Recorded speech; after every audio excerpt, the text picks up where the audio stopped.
Добавляем женишки окончания. И дальше я объясню, на какие виды делятся дауссыз дыбыстар. Продолжим. Жалғастырамыз. Дауссыз дыбыстар. Согласные звуки.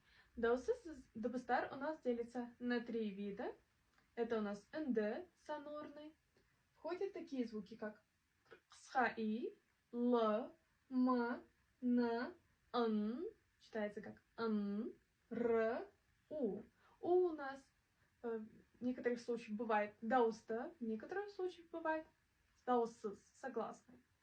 Дальше. Ян. Звонки. Звуки входят как б, в, г, г, д, ж, з. Эти звуки входят ян. Звонкие. Дальше последние это у нас катан. Глухие звуки. Какие звуки входят? К, х, п, с, т, ф, х. Жене ха. Этот звук читается как ха.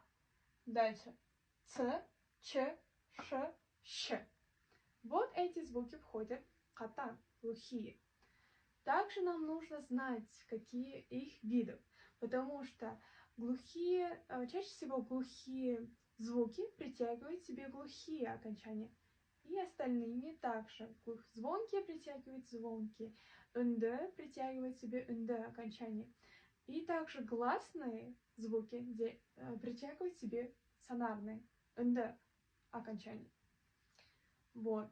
Хорошо, мы с вами закончили первый урок. Если у вас есть вопросы или какую тему вам еще объяснить, можете записать в комментарии.